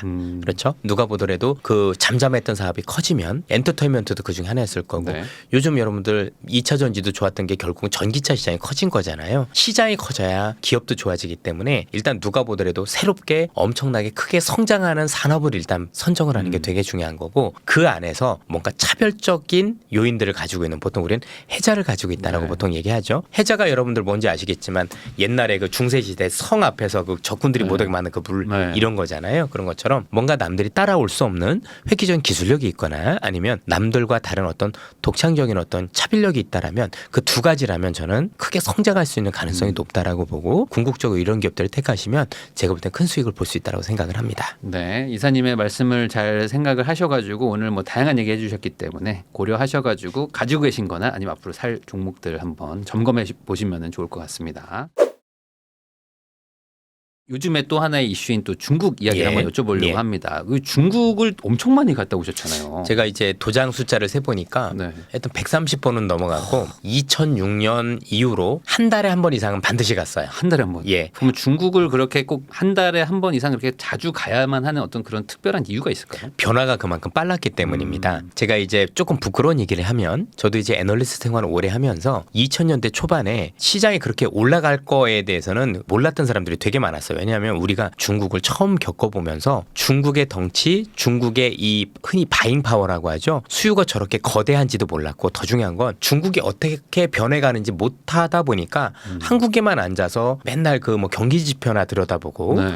진짜 탁상 공론이라고 하죠. 지표가 이러니까 이럴 거야라고 해서 매일 흔히에게 헛소리들만 했었었고 실제 돈을 못 벌었었어요. 이 밖에서 보는 거랑 안에서 보는 게 완전 다른 거예요. 너무 다릅니다. 음. 그래서 여러분들 지금 원래 숫자가 되게 중요하지만 주식시장은 반드시 가봐야 돼요. 네. 반드시 가보고 경험해보지 않으면 안 가본 사람들 얘기는 들으실 필요는 전 없다고 봐요. 그래요? 중국 안 갔다 온데 중국 얘기한다 안 들으셔도 괜찮습니다. 그럴 정도로 그러면 뭐 최근에 뭐 가장 우리가 뭐 잘못 알고 있었던 뭐 간단한 사례 같은 거 없을까요? 있죠. 중국에? 예를 들어서 중국인들이 이제 보통 코로나 이전에 네. 관광 문화가 있었잖아요. 많았죠. 보통 우리나라에 많이 와서 화장품도 많이 샀었었고 명동 가가지고 면세점 갔었고 네. 그랬었잖아요. 그러니까 이제 사드 이후로 이런 게 끊겼었고 그 이후로 혹시 이번에 중국인들은 그렇지 않을까 많은 기대를 했었죠. 근데 그런 기대가 없었죠. 네. 사람이 온 건 아닌데 관광 형태가 바뀐 거예요. 근데 중국 가봤으면 금방 느낄 수 있었어요. 중국에서는 완전히 바뀌었군요. 맞습니다. 중국 문화가 우리하고 좀 비슷하다라고 해야 되나? 맛집 찾아다니고 아니면 조그만 카페 이런 데 찾아다니고 골목골목 돌아다니면서 어디 좋은 데 없나? 이런 식의 내국 여행이 많이 발달하고 있어요. 근데 네. 그거를 해외여행도 똑같이 하는 거예요. 전체적으로. 그러면 그 친구들이 와서 돈을 쓸 때 그럴 수 있을 거다라는 생각을 가지고 얘기를 되게 많이 했어야 된다라는 거죠. 그렇죠? 그런데 그렇게 생각을 안 하고 이전 생각만 가지고 하다 보니 사실은 우리가 이제 실기를 했었던 네. 그렇죠? 그게 안 가봐서 그런 거예요. 전체적으로. 중국인들이 생각보다 변화가 너무 빠릅니다. 엄청 빠르네요. 몇 년 사이에. 어느 정도였냐면 제가 2006년부터 다닐 때는 한 달에 한 번씩 가도 변화가 보일 정도였었어요. 와 이렇게 바뀌었어? 얘들은 또 이런 것도 안 해? 중국이란 나라가 다 중간을 건너뛰어요. 무슨 얘기냐면 여러분들 아시겠지만 우리 옛날에 카세트 테이프 기억나세요? 네. 그렇죠? 레코드판도 네. 있었었고 우리 뭐 조금 젊은 친구들은 모르실 수도 있는데 레코드판 그다음에 카세트 테이프 그런 거 있다가 CD라는 게 있고 갖다가. 그랬지만 네. 중국은 카세트 테이프라는 게 없어요. 본 적도 없어요. 왜냐하면 중간을 건너뛰고 레코드에서 바로 CD로 넘어온 거예요. 그렇죠? 지금도 그렇지만 신용카드가 없지는 않지만 사실 현금에서 바로 페이로 넘어왔거든요. 신용카드 생각보다 많이 안 씁니다. 이런 식으로 다 중간 생략이에요. 왜 빠르니까. 그러면 내가 중국을 알려면 중국에 가서 그 변하는 걸 눈으로 보지 않으면 그리고 그 친구들이 그 변했었을 때 이유가 있을 거잖아요. 사회적 배경 아니면 소비적 배경 여러 가지 배경들을 알고 정치적 배경도 알려면 가서 봐야 됩니다. 가서 그 친구들한테 물어보고 경험해보고 또 그게 특정 지역만의 현상인 건지 아니면 확장성 있는 건지 따져보려면 매달 상하이 가고 북경 가고 뭐 청도 가고 아니면은 여러 가지 뭐 내륙도 들어가 보면서 안 할 수가 없었어요. 거의 뭐 다니면서 고민하다 보니 그나마 부족하지만 그래도 남들보단 빨리 알 수 있었던 거고 지금도 마찬가지라고 생각을 합니다. 네, 그러면 이제 우리 시청자분들도 그렇지만 뭐 요즘 가장 많이 듣는 게 지금 중국 경제가 아주 심각하고 지금 상황이 되게 뭐 안 좋아지고 있어가지고 뭐 어떤 뭐 사면초가에 빠져 있다 뭐 이런 얘기들이 많이 들리는데 실제 가보시면 어떤 느낌을 받으세요? 그 얘기는 틀린 얘기는 아닙니다. 우선 사면초가라는 얘기가 들렸던 이유 중에 하나는 뭐냐면 결국 경제라는 게 어떤 여러 가지 것들이 있다면 그 중에 하나 돌파군이 있어야 되잖아요. 네. 예를 들면 소비가라는 게 있을 거고 투자라는 게 있을 거고요. 그죠? 뭐 소비, 투자 뭐 여러 가지가 또 수출이 있을 거고 네. 여러 가지 면에서 돌파구가 있어야 되는데 최근에 미중 갈등 때문에 수출이 어려워지고 있는 게 사실인 거고 말이 미중 갈등이지 미국과 유럽에서 하고 있는 게 중국 제품을 밀어내고 있는 거잖아요. 그죠? 네. 내가 직접 할래. 그래서 공급망 하고 있는 거고 그게 투자고 아까 투자라는 말씀 드렸던 거하고 연결이 되는 거고 자 그럼 일단 수출이 어려워요. 거기다 부동산이 어렵다 보니까 투자가 잘 안 돼요. 그리고 부동산이 어렵다 보니 당연히 인민들 입장에서 소비도 어렵겠죠. 그래서 사면초가에 놓여 있는 게 분명해 보입니다. 네. 그래서 경제가 제가 예전에 봤던 경제에 비해서 중국에 갔다 오고 나서 너무 놀랐어요. 처음으로 변화가 없었어요. 아. 그러니까 소비 형태의 변화는 있었지만 네. 그런 변화 말고 산업적으로도 그렇고 와 역동적인데 이런 느낌이었다면 네. 왜 이렇지? 변한 게 왜 이렇지? 그리고 거기는 이제 현직 교민분들도 많이 만나 뵙고 또 제가 이제 중국 증권사 친구들을 많이 합니다. 저도 애널리스트였기 때문에 그래서 중국의 여러 증권사 애널리스트를 또 불러서 세미나도 많이 했어요. 역시 똑같은 얘기를 해주더라는 얘기죠. 그래서 돌파구가 쉽지 않은 것도 사실이고 경제가 어려운 것도 사실인데 중요한 건 바닥을 찍었다라는 거죠. 아, 바닥을. 네, 바닥을 찍었고 미약하나마 반등을 시작을 했어요. 자, 중요한 건 보통 이렇게 경제가 완전히 꽝 떨어진 거잖아요. 이렇게 꽝 떨어지면 이 경제를 올릴 때는 강력한 부양책이 있어야 돼요. 확 끌어올려주는. 그러니까 처음에 불쏘시개가 이 정도까지는 끌어올려줘야 자생적으로 되는데 그게 아직은 조금 미약한 것 같아요. 네. 그런데 그 미약함 가장 큰 이유는 뭐냐면 중국이 정책을 쓰고 싶어 쓸 수가 없어요. 무엇 때문이냐면 잘 아시겠지만 미국 때문입니다. 궁극적으로 지금 중국에서 제일 어려운 건 부동산인데 상식적으로도 부동산 정책에서 가장 좋은 건 유동성 정책이잖아요. 근데 유동성을 크게 풀려고 하니 금리를 내리려고 하니 지준율을 내리려고 하니 위안화가 약세로 가죠. 네. 위안화로 약세로 가게 되면 외국 자금이 다 이탈해 버립니다. 그리고 외국 자금만 나가는 게 아니라 위안화 약세만큼 소비도 위축이 되는 네. 게 수입 물가가 올라오죠. 자기 돈의 가치가 떨어지니까. 그래서 지금 쓰면 정책의 효과는 없고 부작용만 많아져요. 그래서 지금 중국은 미국의 긴축이 끝나기를 기다리고 있다. 그래서 미국이 만약에 긴축이 끝나면 지금보다 더 강한 부양책을 쓸 가능성이 높다라고 보셔도 될 것 같고요. 그리고 이것만큼 중요한 게 뭐냐면 그동안 중국이라는 국가가 부동산 구조 조정을 위해서 정부가 추진을 했고 세 가지 레드라인이라고 해서 보통 뭐 삼색선 보통 이런 얘기를 하는데 그냥 간단하게 우리 표현으로 부동산 해보시니까 아시겠지만 부동산 개발 업체들 우리로 얘기하면 건설 업체들한테 니네 무조건 부채비율 100% 맞춰. 못 맞추면 돈도 못 빌리고 은행에서 유상증자도 안 되고 채권 발행도 못하게 만들었었어요. 네. 그래서 지금 헝다라든가 비구위안 이런 기업들이 어려워진 거 아니겠습니까? 그렇게 구조조정하다가 비구위안 사태가 터지고 나서 정책을 전환했어요. 그래서 정책 전환이 되면 바닥을 찍은 겁니다. 그리고 그 뒤로는 대규모 부양책이 아니라 그렇지 정말 소소한 부양책은 거의 쏟아붓듯이 냈습니다. 그러면서 전체적으로 바닥을 찍은 게 맞고 미약하나마 회복을 시작했다라고 보셔도 될 것 같습니다. 앞으로도 점진적으로 좋아지는 그림이라 보여지는데 얼마나 더 좋아지느냐는 얼마나 더 강한 부양책을 쓰고 또 미중 간의 갈등이 얼마나 줄어드냐 여부에 달라진 것 같습니다. 근데 지금 뭐 밖에서 봤거나 이제 저희가 듣는 얘기로는 뭐 미국은 아직 뭐 그런 것들에 대해서 뭐 아직 뭐 전혀 고삐를 낮출 생각은 없어 그렇죠. 보이고 뭐 네. 유럽도 지금 같이 뭐 맞습니다. 합세해서 이번 기회에 아예 뭐 중국을 뭐 확실하게 뭐 누르겠다 뭐 이런 것처럼 느껴지기도 하는데 그걸 버텨낼 수 있느냐 뭐 이거에 대한 우려를 사실 뭐 하는 것 같아요. 실제 그것과 관련해서 지금 글로벌 시장에서 좀 톤이 바뀐 게 있습니다. 원래는 그 정도까지 가려고 해서 처음에 단어가 탈중국화였었어요. 네. 그러다가 최근에는 디리스킹으로 이렇게 좀 바뀌고 있잖아요. 이게 왜 바뀌었을까 보니까 미국에 있는 기업들의 매출의 40%가 해외에서 나와요. 그중에서 상당 부분이 중국에서 나와요. 그냥 이렇게 보면 어떨까요? 애플에 제일 많이 팔리는 데가 어딜까요? 중국입니다. 예, 테슬라도 마찬가지고요. 네. 코카콜라도 마찬가지고. 그래서 지금 미국이 톤을 내리는 게 뭐냐면 흔히 얘기하는 안보 분야, 통신이나 아니면 AI라든가 아니면 첨단 제조업 이것 빼놓고는 옛날처럼 돌아가자라고 이미 얘기를 하고 있어요. 그래서 최근에 유럽도 마찬가지죠. 유럽도 막 유럽에 있는 대통령들 뭐 마크롱이나 네. 이런 친구도 자꾸 중국 찾아가고 있고 왜냐하면 그렇게 안 가면 그 명품 누가 사줘요? 아무 살 사람도 없는데 네. 해야 되겠죠. 독일은 더 심각해요. 네. 독일이 사실 중국의 의존도가 제일 높았던 유럽 국가라 독일이 지금 최근에 어려운 가장 큰 이유가 중국 경제가 어려워서 그런 거거든요. 그래서 버릴 수가 없어요. 서로 간에. 며칠 전에 이번 주였던 것 같아요. 보고서 하나 읽은 적이 있는데 유럽인가 어디에선가 호주였다. 네. 호주에서 중국 없이 살아갈 수 있느냐 했더니 불가능하다라고 답이 이미 나왔잖아요. 그래서 중국이 밉지만 우리 입장에선 불공정 경쟁을 하니까 그리고 이렇지만 결국엔 그 첨단 산업 분야 빼놓고는 사실상 버리기가 어렵다. 왜냐하면 미국이나 유럽은 브랜드라는 걸 가지고 있잖아요. 그리고 코카콜라부터 시작해서 이런 기업들 전부 다 이 사이즈 자체가 중국이라는 국가를 염두에 두고 한 거잖아요. 근데 지금 중국을 대체할 만할 수 있는 시장이 없습니다. 베트남 얘기하는데 정말 때리고 싶었어요. 그죠? 너무 작죠 사실. 13분의 1 네. 이런 말도 안 되는 얘기들 하고 있습니까? 그죠? 인도 언제 크나요? 그 이전까지는 얘네도 연착륙을 해야 되잖아요. 그러기 위해서는 중국을 버리기보다는 같이 연착륙하는 그림으로 간다라고 보면 지금 시장에서 얘기하는 그 그림은 너무 극단적으로 저는 나갔다라고 생각을 합니다. 그러니까 결국에 사실상 세계 경제의 큰 축인 중국이라는 그 내수 시장을 포기한다는 것 자체가 불가능한 일이라고 지금 것이다. 각국이 결론을 내리기 시작을 했고 네. 그럼 그렇죠. 중국인들이 뭐 이것저것 하지만 명품 안 사주면 누가 다 살 건데 진짜로. 그럼 걔네 매출 반토막 날 텐데 네. 안 그러겠습니까? 아니면 테슬라도 그렇고 애플 안 팔리면 어떡할 건데요. 그죠? 그럼 그 주가가 유지가 되겠어요? 쉽지 않겠죠.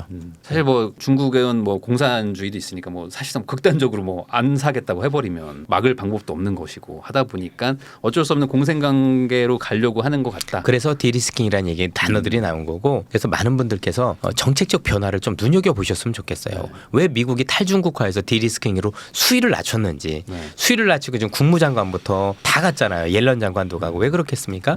그런 쪽에 대해서는 협력을 강화하자는 얘기들을 계속 하고 있는 거고 실제 이와 관련해서 11월에 에이펙 회의 열리고 있고 그래서 샌프란시스코에서 만나기로 했잖아요. 결국 뭔가 진전을 이뤄내기 위한 게 아니겠습니까? 내년에 미국 대선에서 바이든이 성공하려면 중국하고 어떤 식으로든 사실 진전이 있어야 됩니다. 가장 큰 진전이 뭘까요? 물가 낮추는 건데 네. 물가 낮추기 제일 좋은 게 결국 중국하고의 어떤 그 아시겠죠? 관세가 네. 지금 25%돼 있잖아요. 그거 낮춰주면서 뭔가 요구하는 거겠죠. 만약에 그게 성사가 된다라면 긍정적인 변화가 있을 수 있죠. 근데 그게 대선 앞두고 나면 효과가 별로 없어요. 미리 왜? 좀 해야죠. 미리 해놔가지고 네. 그것 때문에 물가도 잡히고 그래 효과가 있기 때문에 그게 제가 볼 때는 내년 늦어도 상반기까지거든요. 상반기도 더 되고 1분기까지라 봐야 될 것 같아요. 그래서 그걸 위한 정지 작업들을 하고 있는 게 아닌가 싶습니다. 방금 말씀하신 것처럼 이 중국이라는 거대한 내수 시장을 유럽이든 미국이든 이용은 하고 싶지만 사실 또 반대로 생각해서 또 기술 분쟁이나 이런 것들 하는 것들은 또 치고 올라오는 중국을 또 견제하려는 그런 이유도 있는 것인데 이거는 또 이거대로 맞고 또 내수 시장만 이용한다 하면은 중국 입장에서는 되게 너무 억울하고 불리할 수도 있다고 해서 이걸 또 용납하지 않을 수도 있을 것 같은데. 그게 또 그렇지 않을 수도 있는 게 왜냐하면 나머지 부분과 관련된 그 교육에서는 역시 중국이 여전히 공급망을 해주고 있거든요. 그래서 전 세계에서 중국을 다 빼고 하자니 쉽지 않은 거죠. 솔직히 한국도요. 말은 그렇게 하지만 반도체 하나 빼놓고 중국 공급망 없으면 지금 물건 못 되는 게 거의 대부분입니다. 그러니까 나중엔 될 수도 있는지 모르겠지만 그럼 그 비용 감당하면서 될 수 있느냐라고 생각을 하면 당장은 쉽지 않은 모습을 보이고 있기 때문에 사실 뭐 꼭 그렇게까지 될 것 같지는 않다라고 생각을 하고 있습니다. 그럼 뭐 전체적으로 이제 겉으로 드러난 것에 대비해 가지고는 이미 뗄래야 뗄 수 없는 관계가 이미 돼버린 상태다. 많이 그런 것 같아요. 너무 깊숙하게 되어 있고 제가 이제 중국에 가면 마트 많이 가요. 네. 백화점들하고 수십 군데씩 돌아다니는데 이 정도면 참 이게 정말 뗀다라는 게 정말 쉽지 않을 수 있겠구나. 네. 만약에 한다라면 정말 오랜 기간 동안 정말 천천히 진행이 되겠구나. 이런 생각 가졌어요. 그러니까 한 번에 딱 되는 건 불가능하다는 건 확실합니다. 그러면은 네. 뭐 그 언론이나 이런 데서 나오듯이 뭐 이 지금 이 상황이 더 격해져 가지고 뭐 한국이 뭐 반사이익을 얻겠다 뭐 이런 것들도 뭐 생각보다는 뭐 이렇게 강하지 않을 수도 있겠네요. 그건 조금 다른 것 같은 게 어차피 그들이 교역하고자 하는 분야에서 우리가 들어갈 자리는 별로 없어요. 예를 들어서 뭐 맥도날드 있다. 네. 우리가 할 수 있는 게 있나요? 그렇죠? 아니면 테슬라 뭐 이런 거 할 때도 우리 네. 물론 이제 일부 들어가긴 했지만 그 정도는 아닌 거죠. 어쨌든 우리는 미국이 지금 바뀌고 있는 경제 체질에서 우리가 할 수 있는 것들, 중국을 배제시키 할 수 있는 것들은 여전히 저는 우리 몫이라고 생각을 하고 있고 우리가 약한 게 브랜드력 이런 거잖아요. 네. 뭐 그런 것들은 미국이 하고 있는 거니까 뭐 사실 걔네들이 그런다고 해서 우리가 뭐 입지가 줄어들거나 그럴 것 같지는 않습니다. 사실 우리 한국 기업들이 워낙 잘하고 있음에도 불구하고 너무 훌륭한 기업임에도 불구하고 제일 안타까운 게 사실은 차별화가 좀 부족한 예를 들어서 부족하다는 표현은 조금 제가 죄송하긴 한데 뭔가 브랜드력이 조금 아쉬운 거잖아요. 그죠? 예를 들어서 무슨 자동차라고 하더라도 사실 뭐 벤츠 탄다로서 더 장난이 아닌 것도 아닌데 네. 일단은 가오는 확실히 살지 않습니까? 네. 그렇죠? 인정을 해야 뭐 되는 거는. 애플 같은 느낌 뭔가 그럼요. 그냥 사고 달라요. 싶은 거. 예. 네. 그래서 지금이야 뭐 너도 나도 타지만 처음 나왔었을 때 벤츠를 끌고 다녔을 때 그 하차감이라고 네. 하는 것들 그거는 벤츠니까 가능한 거지. 뭐 한국 자동차 타고 나서 하차감 느낄 수는 없지 않습니까? 우리 차도 좋아졌지만 아직까지는 그 정도까지는 못 가고 있는 건 사실인 거잖아요. 전체적으로. 그래서 그런 것들에 대해서 좀 많이 아쉬움이 있죠. 그래서 제가 처음에 중국 2006년부터 나갔었을 때는 수혜밖에 안 보였는데 갈수록 피해밖에 안 보는 거예요. 네. 중국도 치고 올라오니까 이게 우리가 브랜드력이 없으니까 밀리고 있구나. 이거는 기술력이 있긴 했지만 대단한 기술력이 아니라 차별성이 없었기 때문에 또 어렵구나. 그래서 밀려나는 게 많았기 때문에 오히려 미중 간의 갈등 이 정도 수위만 하더라도 저는 우리 경제는 도움이 되면 됐지 아니라고 생각지 않습니다. 사실 생각을 해보시면 반도체 하나만 해도 미국이 저렇게 견제 안 했었으면 지금 어떻게 될지 몰라요. 많은 분들 여러분들 중국의 반도체를 우습게 생각하면 안 되는 게 이런 얘기를 해도 되는지 모르겠지만 현재 중국의 반도체들이 많이 따라온 이유 중에 하나가 뭐냐 뭐냐면 거기 한번 가보세요. 연구원들 한국말 소리 많이 들릴걸요. 아, 많이 무슨 의미인지 갔군요. 아시죠? 예. 네. 안타까움이죠, 그죠? 그래서 여러분들이 생각하는 대로 중국인들만 했으면 그렇게 안 됐을 수도 있어요. 네. 그러나 그렇지 않은 사례들도 굉장히 많은 것 같다. 그렇게 생각을 해보면 이게 우습게 볼 일이 아니다. 그래서 최근에 진짜인지 아닌지 아시죠? 파웨이가 최근에 7나노 만들었다고 하잖아요. 네. 저렇게 쫓아오면 답이 있습니까? 긴장도 많이 해야 될 것 같고 그나마 미국이 막아줘서 우리가 달아날 수 있는 저 시간을 벌 수 있다라고 생각을 해요. 그렇지 않고 예전까지 풀어놨으면 장담 못합니다. 인력 다 유출될 텐데 그거 잡을 수 있나요? 저는 쉽지 않을 것 같아요. 미중 패권 네. 분쟁이 다행히도 우리나라가 아직까지는 중국의 우위가 있는 그런 부분을 조금은 좀 지켜주는 산업별로는 다르지만 그래도 첨단 산업과 관련해서는 우리가 달아날 수 있는 시간을 만들어줬다라고 생각을 합니다. 네. 항상 이제 부동산 얘기하면은 이제 일본 따라간다는 사람들이 있고 아니다 일본하고 좀 다를 것이다 뭐 이런 얘기도 하다 보니까 이제 일본에 대한 관심도 좀 많아지는데요. 그 요즘에 일본 경제가 뭐 좋아졌다는 사람들도 있고 아니다 뭐 여전히 뭐 잃어버린 30년이다 뭐 이런 얘기 하시는 분들도 있는데 뭐 어떤 상황인지 좋아졌습니다. 아, 좋아졌네. 네, 좋아졌는데 이젠 중요한 건 연속성이 중요하겠죠. 일본이라는 국가가 굉장히 재밌는 국가인 게 일본이 생각보다 잘 변하는 애들이 아니에요. 그런 것 같아요. 예, 심하게 안 변해요. 네. 그래서 참 독특한 국가다. 그래서 장인 정신이 있는 건지 모르겠기 때문에 일본이 좋아지느냐 좋아지지 않느냐는 물론 일본 국민이나 일본 정책도 중요합니다만 미국의 역할이 있으면 됩니다. 여러분들께서 일본이라는 국가가 2차 대전의 패망 이후에 좋아졌던 게 일본 스스로의 자력이라고 생각하십니까? 절대로 그렇지가 않습니다. 일본이라는 국가가 패망 이후에 좋아졌었던 건 미국의 도움이 없이는 불가능했었습니다. 미국이 키워줬기 때문에 가능했던 겁니다. 1차적으로. 네. 거기에 물론 일본이 잘했던 것도 물론 있었겠죠. 그래서 잘 아시겠지만 그 당시 시장 상황을 놓고 보면 그 당시에 6.25 전쟁이 터졌었고 그래서 소련의 공산화를 막으려는 미국의 노력 때문에 아시아에서는 일본을 성장시켜서 공산화를 막으려는 노력을 했고 유럽에서는 서독이라는 국가를 키우려는 아시겠지만 그게 마샬 플랜이라는 거 있잖아요. 이걸 통해서 두 국가를 부활시킨 게 사실은 미국이었었습니다. 그렇죠. 그래서 일본이 컸던 거고요. 일본이 망가진 원인도 미국이었었습니다. 아시겠지만 플라자 합의라는 게 있었습니다. 플라자 합의를 통해서 야 일본 니네들 수출 너무 많이 하는 거 아니야? 그러니까 어떻게 지금 엔화를 지금보다 우리 흔히 얘기하는 2배로 그죠? 네. 절상을 해. 그래서 그 당시에 일본의 엔화가 딱 2배 절상이 됐었었죠. 그래서 우리로 얘기하면 원달러 환율이 지금 1,400원인데 700원 간 거예요. 당연히 일본 입장에서 수출 경쟁력이 떨어졌고요. 네. 수출 경쟁력이 어마어마하게 떨어지면서 그럼 어떻게 할까? 일본 입장에서 내수를 키워야 되잖아요. 그래서 금리를 급격하게 내렸고 그 금리 때문에 오른 게 부동산이었던 거예요. 그리고 그 오른 부동산은 일본은 개인이 했던 게 아니라 기업이 부동산을 투자를 했었던 네. 겁니다. 그러면서 일본이라는 국가가 1987년도까지 부동산이 많이 올라서 일본도 스스로 뭔가 부동산이 너무 많이 올랐으니까 제어를 해야 되겠다고 얘기했는데 안타깝게도 그때 플라자 합의 이후에 뭐가 생겼어요? 87년도에 블랙먼데이라는 사건이 터져요. 그리고 그 블랙먼데이 때 5개 선진 5개국 중앙은행장들이 모여서 우리 금리 건들지 말자, 금리 올리지 말자라고 결의를 해요. 일본 입장에서 부동산이 그렇게 올랐으니까 잡아야 되는데 못해서 실기를 하게 됩니다. 그래서 터졌던 게 90년대에 있었던 일본에 잃어버린 몇십 년이 됐던 거죠. 네. 제 졸업 논문이니까. 그죠? 소상히 알 수 있었던 거고요. 일본이 그러다 보니까 몇십 년 동안 경제가 어려웠잖아요. 그래서 지금 경제를 살리기 위해서는 정책을 쓰고 있는데 여러분들 일본이 잃어버린 10년에 갔던 가장 큰 이유는요. 경제가 어려워지고 나서 정책 미달이라 그러시는 거예요. 이게 함량 미달이라. 정책을 수십 번 썼는데 다 함량 미달이었었고 뭔가 좀만 좋아질 것 같으면 정책을 중단했어요. 네. 왜냐면 그 이전에는 경제가 조금만 하면 폭등 경제였었고 부동산이 올랐었잖아요. 지금은 걱정을 좀 많이 맞습니다. 했었군요. 지금은 그때하고 두 가지가 반대입니다. 첫 번째는 미국이 1945년도 있었던 그러니까 6.25 이후에 드디어 일본을 도와주기 시작했다. 그러니까 플라자 합의 이후에 일본에 대한 지원이 바뀌었다. 왜? 중국을 견뎌야 되니까. 네.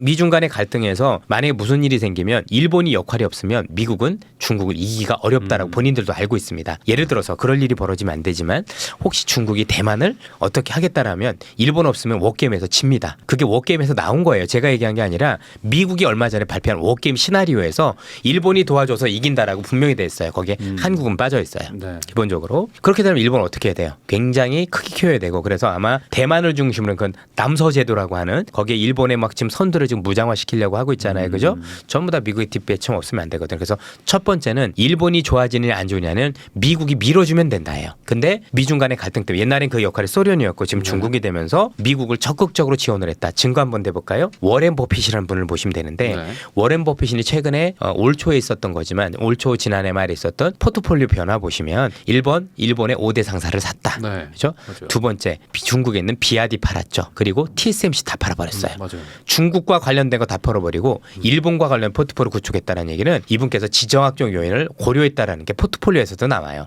그래서 일본이 예전에 컸던 게 보입니다. 여러분들 일본에 굉장히 유명한 화학회사 하나가 있는데 이 화학회사가 굉장히 컸었던 이유 중에 하나가 미국의 듀퐁이라는 회사가 있거든요. 듀퐁이 기술을 그냥 줬어요. 듀퐁은 우리나라한테 기술 안 줍니다. 이게 왜냐면 국가안보하고 근데 일본한테 그냥 줬었다고요. 왜? 그렇게 키워야 되는 거니까. 똑같아요 지금. 그렇게 해서 일본을 키우고자 하는 의도가 분명한데 그 의도대로 따라가시면 됩니다. 그래서 일본은 커가고 있고 여기에 일본이 지난 잃어버린 30년 때문에 자기들이 반성을 한 거죠. 왜 우리가 잃어버린 30년이 됐었을까? 그동안에 있었던 정책도 함량 미달이었지만 정책이 조금만 좋아지는 것 같으면 너무 섣부르게 중단을 해서 그렇다. 그래서 일본은 지금 경제가 좋아지기까지 즉 인플레가 진짜 생겨서 물가가 올라오는 게 확실해질 때까지 임금이 앞으로도 계속 올라갈 때까지는 이 정책을 중단할 생각이 없는 거죠. 그래서 일본의 중단 없는 전쟁 정말 경제가 좋아질 때까지 이 정책을 계속 밀고 나겠다라는 이 정책적 의지 그다음에 미국의 도움 이런 것들 때문에 저는 일본이 굉장히 좋아지고 있다고 생각을 하고 있습니다. 예. 그러면 그런 영향들이 지금의 뭐 10년 내 최저 수준의 뭐 엔저 뭐 이런 거를 지금 뭐 보인다고 봐야 될까요? 뭐 지금 그건 정책적인 영향이죠. 얘네들이 결국 엔저를 통해서 수출을 장려를 하고 또 뭐 여러 가지 부분에서 경제를 활성화하고자 하는 옛날에 아베가 있었던 그 세 가지 화살 중에 하나였었거든요. 그래서 궁극적으로는 목표가 가장 최종 목표는 임금을 계속 올려주는 거예요. 왜냐하면 임금이 올라야 물가가 오르거든요. 그래서 꾸준히 일본 기업들이 좋아져서 수익성이 좋아지니 이 노동자들한테 임금을 올려주고 그래서 경기 선순환을 만들고 임금을 오르면 사람들이 돈을 쓰는 거니까 일본 분들이 왜 돈을 안 쓰는지 모르겠지만 뭐 국민성인지 아니면 돈을 못 벌어서 그런지 제가 알 수는 없으나 일본에 대해서 그 정도까지는 파악을 못했으니까 근데 전체적으로 놓고 보면 최근에 임금이 오르고 있는 건 확실해졌거든요. 다만 최근에 임금보다 물가가 더 올랐잖아요. 그러다 보니까 실질 임금은 아직도 마이너스예요. 그래서 저 이상 더 정책을 중단하지 않겠다는 얘기를 했고 그래서 미국의 정책적인 엄청난 지원 그다음에 일본 어떤 그 정부의 이전과는 다른 어떤 끝까지 가보겠다라는 이 정책의 어떤 그 고래심줄 같은 정책 이런 것들이 맞물리고 또 여기 운도 좋았죠. 그렇죠? 우리나라도 많이 놀러 가잖아요. 이런 것들이 관광 활성화 이런 것들이 맞물려지면서 전체적으로 일본이 85년도 90년도 이후에 뭔가 다른 모습을 많이 보이고 있다라고 보셔도 될 것 그럼 같습니다. 일본에 투자하는 거가 좋다라는 식으로 저는 이해가 되는데 이제 일본 기업 투자 뭐 이런 것들이 좀 앞으로 좀 유망하게 또 볼 수 있는 실제 걸까요? 최근에 좋았었어요. 예를 들어서 운동 하나만 예를 들면 나이키는 정말 주가가 많이 빠졌잖아요. 중국 때문에. 근데 아식스는 엄청 올랐어요. 이런 식으로 일본의 생각보다 괜찮은 기업들이 많은 건 사실입니다. 그래서 저는 기업별로는 잘 선별하시면 좋은 기회가 진짜 생각보다 많은 것 같아요. 예. 그러면 또 반대로 아까 말씀하신 것처럼 미국이 일본을 그렇게 좀 밀어주면 한국에는 또 악영향을 미치는 건 또 아닌가요? 경쟁하는 입장에서는 우리 입장에서는 좀 불편한 게 사실이죠. 우리한테 다 모든 사랑을 줬으면 좋겠지만 한국은 여러분들도 아시지만 좀 민감하지만 이런 게 있어요. 어쨌든 정권마다 중국에 대한 스탠스가 다르잖아요. 그러면 밀어줄 수가 있겠습니까? 전쟁까지 할 텐데 그렇죠? 예. 그래서 한국은 밀어줄 수가 없습니다. 걔들 입장에서 놓고 보면. 근데 일본은 일관되잖아요. 중국하고 미국하고 생각이. 그러다 보니까 밀어줄 수밖에 없는 안타까운 입장이고 미국이 중국을 밀어주는 만큼 우리의 설 자리는 조금 줄어들 수는 있겠죠. 그러니까 또 아까 말씀하신 또 뭐 첨단 기업 좀 그런 첨단 건 기술은 좋죠. 또 밀어주는데 그건 우리밖에 없어서 다행이에요. 어쩔 수 없이 요건 또 챙겨주지만 예. 또 나머지들은 또 일본을 좀 조금 챙겨줄 수밖에 우리한테는 없는. 아쉬운 게 생길 수 있죠. 이게 참 이게 국제 정세가 참 이 어떤 뭐 다들 이익에 따라서 이게 아주 좀 민감하게 바뀌는 것 같습니다. 이 주식 투자, 뭐 부동산 투자 다 마찬가지겠지만 어떤 돈을 벌겠다는 이런 투자라는 건 미래를 뭐 나름 또 예측을 해가지고 방향성에 베팅을 하는 건데 이런 거를 좀 어떻게 좀 이걸 바라보는 게 좋은가라는 거를 좀 말씀해 주시면 우선 좋을 제가 것 같습니다. 이제 최근에 유튜브를 보면서 약간 주식 투자하는 방법을 유튜브에서 저는 잘못 알려주고 있다라고 생각을 해요. 일단은 비관론자가 돈 번 사례는 없어요. 주식시장에서는 비관, 그러니까 경제를 안 좋게 얘기하신 분들, 훌륭하신 분들은 맞아요. 근데 그분들은 강의로 돈을 버시겠죠. 진짜 돈을 버는 분들은 대부분 긍정적인 생각을 많이 가지고 왜 그래야 좋은 기회가 많이 보이거든요. 그러니까 투자는 긍정론이 있어야지 하는 거죠. 남들이 그렇잖아요. 부동산도 좋다라고 생각을 해야 사죠. 올라야 돈을 버는 것처럼 주식도 그런 것 같아요. 근데 왜 긍정론을 가지고 있어야 되냐면 그래야 기회가 생겨요. 물론 긍정론 생기면 안타까운 점도 있어요. 꼭지에서 물리겠죠. 그럴 수 있죠. 그런 것도 있지만 바닥부터 많이 벌기 때문에 많이 벌고 조금 돌려주면 돼요. 그러기 위해서는 일단은 마인드 자체를 부정적인 것보다는 뭐 그래서 낙관론을 가지란 표현은 아니고요. 뭔가 항상 시장에선 기회가 존재한다는 생각을 가지란 말씀을 드리고 싶고요. 두 번째는 매크로를 잘 보시면 안 돼요. 지금 저희가 매크로 네. 조망을 많이 했지만 매크로 보는 사람 치고 돈 버는 사람 또 많이 없어요. 결국은 워렌 버핏이란 분도 기업을 중시하셨던 분이고 피터 린치도 기업을 좀 중요시 여겼어요. 두 분 다 공통점으로 매크로 보지 말라고 대놓고 얘기하세요. 네. 워렌 버핏은 케인즈 얘기를 아주 대놓고 얘기를 해요. 케인즈 이 친구처럼 경제 잘한 사람이 있느냐. 근데 주식으로 돈을 못 벌었다. 근데 그 케인즈가 경제가 아닌 기업에 집중하면서 돈을 벌기 시작했다. 올해도 그래요. 올해도 많은 경제를 하시는 분들이 한국 경제가 어려울 거고 미국 경제가 어려울 거라고 얘기를 하셨어요. 맞으셨어요 사실. 그분들 논리가 틀리지 않았는데 주가는 올랐죠. 다른 사례들이 많다란 말이에요. 그러면 올해 제가 알기로는 제가 이제 저한테 돈을 맡겨주신 분들도 제일 돈을 많이 번 분들이 2차 전지를 사셨던 분들이거든요. 그럼 그분들은 경제를 보고 샀을까요? 기업을 보고 사신 거잖아요. 네. 그렇죠? 그래서 앞서도 말씀드렸던 매크로가 중요하지 않다는 얘기는 아닙니다. 그러나 이거는 내가 주식 투자를 할 때 유리한지 불리한지 이 정도만 따져보시면 되고요. 이스라엘 전쟁도 그렇습니다. 그래서 이것 때문에 유가가 올라서 혹시 금리가 더 오를까? 이것만 보시는데 주식하시는 분들은 나머지 거는 사실 뭐 정치적인 내용 아니면 역사는 스스로 그냥 공부하시는 용으로 하시는 거고 주식시장이 그렇게 도움이 되지는 않습니다. 좀 더 단순하시되 그래서 앞서도 말씀드렸다시피 어떤 산업이 크고 있지? 그리고 그 산업에서 얼마나 경제는 무엇인가 자꾸 이걸 찾는 연습들 그다음에 시장의 변화가 있을 거거든요. 그 변화를 자꾸 감지하려는 노력들을 많이 하셔야 됩니다. 이렇게 하면 제가 볼 때는 경제를 모르셔도 충분히 성공하실 수 있습니다. 참고로 제 주변에 당연히 천문학적으로 돈을 번 분들이 많겠죠. 그런데 그분들 중에서 경제 저보다 아는 사람 한 명도 없어요. 아니 다 모르세요. 근데 돈 버시잖아요. 쉽게 하면 경제를 안다라고 돈을 버는 건 아니더란 얘기입니다. 변화를 아시는 분들이 돈을 버세요. 그 변화는 내가 항상 눈을 똑바로 뜨고 보는 거죠. 일반 차에서 전기차로 바뀌는 게 변한 거잖아요. 그렇죠? 미국이란 나라가 서비스업 중심에서 제조업 바뀐 게 변한 거잖아요. 제가 그래서 요즘 재밌는 표현을 하나 하는 게 요즘 미국의 굉장히 힘든 변화 중에 하나가 근무 형태가 변화했죠. 네. 코로나 때문에 재택근무 그것 때문에 어려워진 기업이 위웍이라는 회사가 있어요. 사무실 임대하는 애. 반면에 그 친구들이 크루즈 이런 데서 근무를 하다 보니까 크루즈 관련주들은 곱하기 3배가 올랐어요. 이게 변화예요. 얘는 변화해서 도태되는 애고 얘는 좋아지는 애인 거죠. 네. 이런 것들을 보시면 됩니다. 네. 예. 그냥 사실 어찌 보면은 뭐 이런 거대한 어떤 이 시장의 변화 이런 것들은 사실 투자랑은 아주 큰 관련은 없을 수가 있죠. 별로 없는 경우가 네. 많고 제가 볼 때도 저는 이런 생각이 들어요. 굳이 뭐 매크로를 볼 필요가 있나 싶을 경우가 되게 많았어요. 참고로 저는 경제학을 전공을 했고요. 네. 매크로로 먹고 사는 사람인데도 이런 말씀을 드리고 있습니다. 아, 사실 중요한 돈 버는 거는 내가 가진 게 어떻게 예. 되느냐. 왜냐면 저도 네. 이제 애널리스트 생활도 오래 했지만 3년간 펀드 매니저 생활도 했었었고 네. 또 지금은 이제 고객들 돈을 맡아서 운영도 하고 있기 때문에 실제 수익률을 많이 내다 보면 매크로보다는 역시 좋은 기업을 찾는 연습이 훨씬 더 중요하다는 생각을 할 수밖에 없습니다. 네. 그래서 그거 중심으로 그러니까 8대 2로 기업을 많이 보는 연습을 하셨으면 좋겠어요. 네, 이게 뭐 주식이나 부동산이나 뭐 모든 투자에 다 공통적으로 적용되는 그런 것 것 같습니다. 같습니다. 결국에 예. 내가 가지고 있는 게 어떻게 되느냐. 이게 그렇죠. 더 중요한 맞습니다. 거죠. 예. 네, 오늘 이렇게 신한투자증권의 이선엽 이사님을 모시고 주식 투자부터 세계 경제까지 다양한 이야기를 한번 나눠봤습니다. 이 영상 보신 분들이 각자 투자의 기회를 찾으셨기를 바라면서 저도 이사님과 인사 나누면서 영상 마무리하도록 하겠습니다. 다시 한번 시청해 주셔서 감사드립니다. 이사님도 오늘 나와주셔서 예. 감사드립니다. 고맙습니다.